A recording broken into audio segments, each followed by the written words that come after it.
Bayangkan, sebelum sejarah ditulis, sebelum kerajaan berdiri, ada sebuah janji dari langit yang akan mengubah arah dunia untuk selamanya. Sebuah garis keturunan yang penuh ujian, penuh cahaya, dan penuh takdir. Semua bermula dari seorang Nabi Agung, Nabi Ibrahim alaihissalam. Seorang manusia yang diuji dengan api keimanan, yang meninggalkan segalanya demi ketaatan kepada Tuhan. Dari beliau, lahirlah sebuah garis keturunan yang akan menjadi awal dua bangsa besar. Dari Nabi Ibrahim alaihissalam, lahirlah dua garis keturunan besar. Dari Nabi Ismail, lahir bangsa Arab. Dari Nabi Ishak, lahirlah Bani Israel. Dua jalan, dua ujian, dua sejarah yang akan membentuk dunia. Dari Nabi Ishak, lahirlah Nabi Yakub alaihissalam, yang juga dikenal dengan nama Israel. Dari beliau, lahir 12 anak laki-laki, yang menjadi cikal bakal 12 suku besar. Inilah awal nama yang akan dikenal sepanjang sejarah. Bani Israel, anak-anak Israel. 12 anak Nabi Yakub, bukan sekadar keluarga. Mereka tumbuh, berkembang, dan menjadi 12 suku besar. Namun di balik itu, akan lahir ujian, persaingan, dan takdir yang lebih besar dari yang mereka bayangkan. Namun, sejarah tidak pernah dimulai dengan kemudahan. Setiap keturunan yang dipilih selalu datang bersama ujian yang berat. Dan dari sini, kisah Bani Israel akan memasuki bab yang penuh air mata, pengkhianatan, dan takdir yang tidak bisa dihindari.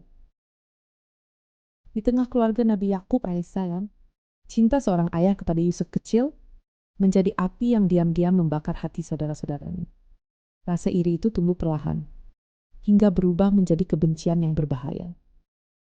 Yusuf kecil melihat sesuatu yang tidak dilihat orang lain. Sebuah mimpi penuh cahaya dan tanda ilahi.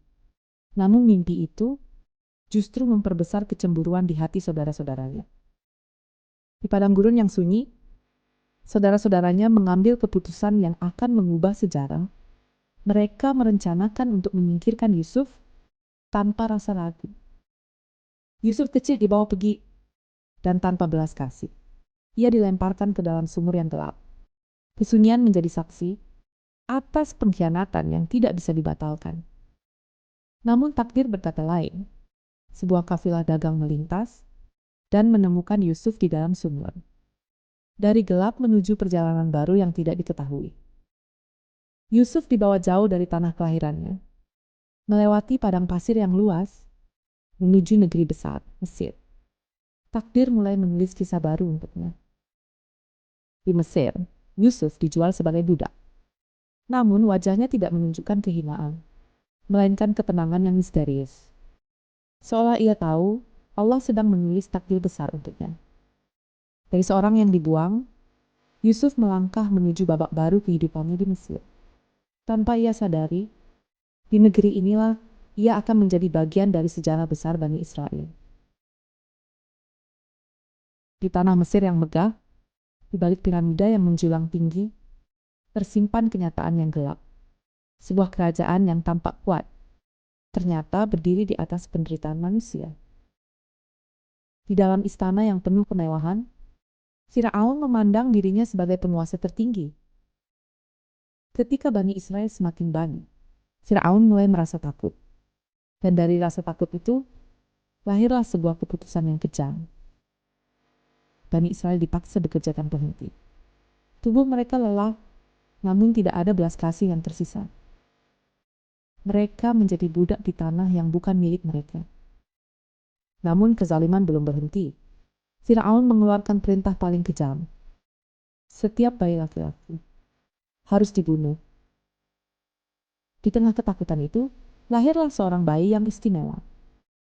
Dengan penuh keimanan, ibunya melepaskan sang bayi ke sungai Nil, menggantungkan segalanya pada Tuhan.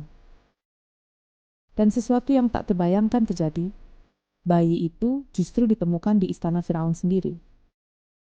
Takdir mulai bekerja dengan cara yang tak bisa dipahami manusia. Waktu telah berlalu, Musa kini telah dewasa, hidup sebagai seorang pencari kebenaran di tengah kerasnya dunia. Di Mesir, Bani Israel masih hidup dalam penindasan dan kerja paksa yang tidak berakhir. Allah memilih Musa sebagai utusannya untuk membebaskan kaumnya dari tirani Firaun. Musa berdiri di hadapan Firaun, membawa kebenaran tanpa ketakutan sedikit pun. Tanda-tanda kekuasaan Allah mulai diturunkan, namun Firaun tetap dalam kesombongan. Malam itu, Musa memerintahkan kaumnya untuk bersiap. Dalam diam dan ketegangan, perjalanan besar dimulai. Mereka berjalan meninggalkan Mesir, langkah demi langkah menuju kebebasan yang belum pasti. Namun di belakang mereka, Firaun mulai mengejar dengan pasukan besar yang dipenuhi amarah. Di depan mereka, laut terbentang luas.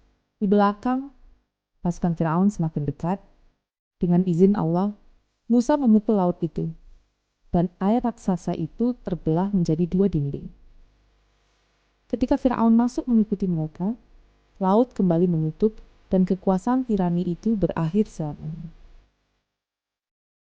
Setelah perjalanan panjang para nabi, dari Ibrahim hingga Musa, sejarah Bani Israel tidak berhenti sebagai cerita yang menjadi jejak yang tertinggal di waktu, jejak tentang ujian dan pilihan manusia. Di antara mukjizat yang menakjubkan dan penindasan yang menghancurkan, Bani Israel berjalan di antara 2 sisi kehidupan, keselamatan dan ujian yang tidak pernah terpisah. Namun kisah ini bukan hanya milik masa lalu, ia adalah cermin bagi manusia hari ini, tentang bagaimana nikmat bisa melalaikan dan ujian bisa menyadarkan.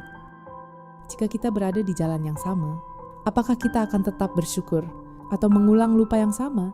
Sejarah tidak datang untuk diceritakan saja, tetapi untuk direnungkan dan mungkin untuk mengubah diri kita hari ini. Terima kasih sudah menonton sampai akhir. Mohon maaf bila ada salah. Setiap kesalahan berasal dari diri sendiri dan kebenaran milik Allah. Like, share, dan subscribe kalau kalian suka video ini. Wassalamualaikum warahmatullahi wabarakatuh.